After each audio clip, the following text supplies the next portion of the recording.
कार्तिक पूर्णिमा को हिंदू धर्म का सबसे पवित्र महीना माना जाता है। यूं तो पूर्णिमा प्रत्येक मास के शुक्ल पक्ष का 15वां दिन होता है, लेकिन कार्तिक मास की पूर्णिमा का बहुत ही महत्व माना गया है। इस दिन हिंदू धर्म में गंगा स्नान की भी परंपरा है।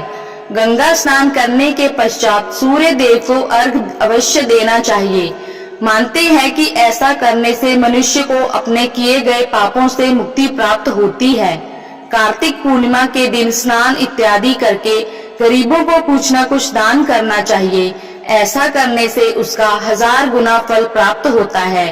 इस दिन बहुत सारे लोग व्रत भी करते हैं। व्रत का संकल्प लिया जाता है और फलाहार किया जाता है।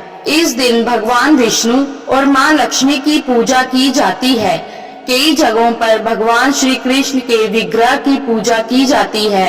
इस विशेष दिवस पर भगवान शिव जी की भी पूजा करने का विधान है, क्योंकि उन्होंने आज के दिन ही तारकासुर नामक राक्षस का वध किया था। इस दिन सूखे मेवों का प्रयोग करना बहुत अच्छा होता है। फलाहार में सिंघाड़ा इत्यादि लेना चाहिए।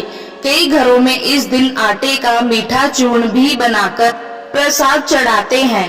कई घरों में बिना लहसुन प्याज का साधारण भोजन भी किया जाता है। कार्तिक के महीने में उड़द, मूंग, मसूर, चना, मटर, राई खाना भी वर्जित बताया गया है। कार्तिक मास के पवित्र महीने में मांसाहार का सेवन नहीं करना चाहिए। कहा जाता है कि कार्तिक माह में भगवान विष्णु जी पानी में रहते हैं। कार्तिक पूर्णिमा व्रत कथा।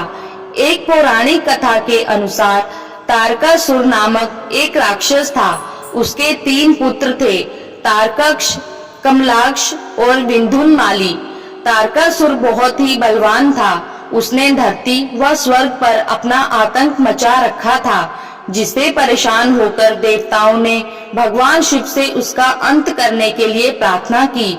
उनकी प्रार्थना सुनकर भगवान शिव ने तारकासुर का वध किया। इससे देवता बड़े प्रसन्न हुए। उसके 3 पुत्रों को यह सुनकर बहुत दुख हुआ और उन्होंने इसका बदला लेने के लिए ब्रह्मा जी की घोर तपस्या की। उनकी तपस्या से प्रसन्न होकर ब्रह्मा जी ने तीनों से वरदान मांगने को कहा। तीनों ने ब्रह्मा जी से अपने अमर होने का वरदान मांगा। ब्रह्मा जी ने अमरता के अलावा कोई दूसरा वरदान मांगने को कहा। इसके बाद उन तीनों ने कुछ देर तक इस पर बहुत विचार किया और फिर ब्रह्मा जी से कहा, आप 3 अलग अलग नगरों का निर्माण करें, जिसमें सभी बैठकर पूरी पृथ्वी और आकाश में घूम सके। 1000 साल बाद जब हम मिले तो हम तीनों के नगर मिलकर एक हो जाए। जो देवता तीनों नगरों को एक ही बाण से नष्ट करने की क्षमता रखते हो, वही हमारी मृत्यु का कारण बने। उन सबकी नजर में यह एक असंभव कार्य था।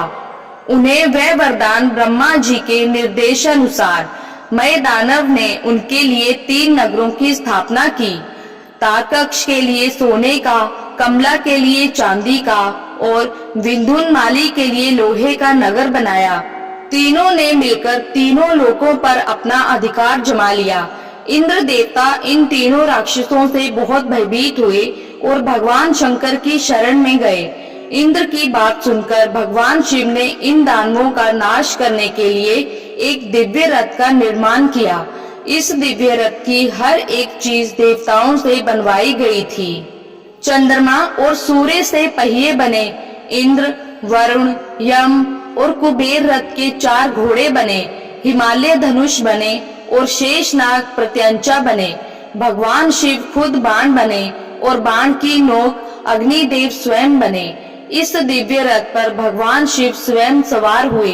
देवताओं से बने इस रथ और तीनों भाइयों के बीच भयंकर युद्ध हुआ। युद्ध करते समय प्रभु लीला से एक ऐसा समय आया जब तीनों रथ एक ही सीध में आ गए। जैसे ही ये तीनों रथ एक सीध में आए, उसी समय भगवान शिव ने अपने बाण छोड़े और तीनों का नाश कर दिया।